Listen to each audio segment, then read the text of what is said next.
હું જે પાર્ટીમાં હતો એ પાર્ટીમાં પણ મેં 5 વર્ષ ખેડૂતો માટે કામ કર્યું, સતત રાત દિવસ મહેનત કરી।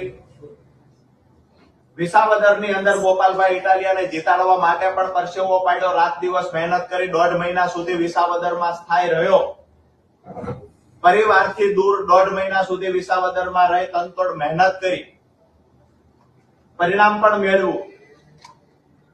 ક્યાંક ને ક્યાંક જયારે મેં આમ આદમી પાર્ટી છોડી 5 વર્ષ મહેનત કરવા છતાં માત્ર 20 મિનિટની અંદર આમ આદમી પાર્ટીના સોશિયલ મીડિયાના પ્લેટફોર્મ પર રાજુ કરપડાને ગદ્દાર ચિતરવા માટેના પોસ્ટરો તૈયાર કરીને વાયરલ કરવામાં આવ્યા। આમ આદમી પાર્ટીએ 20 જ મિનિટમાં જે 5 વર્ષ સુધી મહેનત કરી હતી એનો આભાર માનવાની જગ્યાએ રાજુ કરપડાને ખરાબ ચિતરવો, ખેડૂતોની વચ્ચે કેવી રીતે એને ખરાબ બતાવવા, આ પ્રયત્ન આમ આદમી પાર્ટી દ્વારા કરવામાં આવ્યા।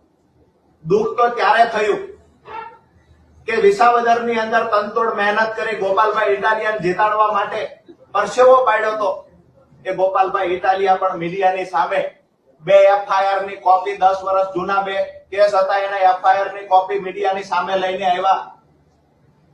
રાજુ કરપડા પર તો આક્ષેપો કર્યા, રાજુ કરપડાના પરિવાર, ભાઈ, કાકા, પપ્પા તમામ લોકો પર આક્ષેપો ગોપાલભાઈ દ્વારા કરવામાં આવ્યા।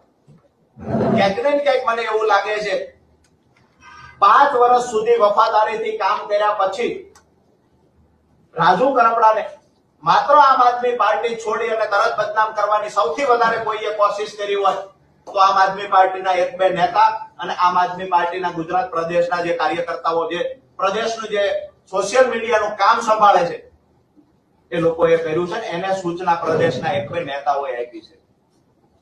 ક્યાંક ને ક્યાંક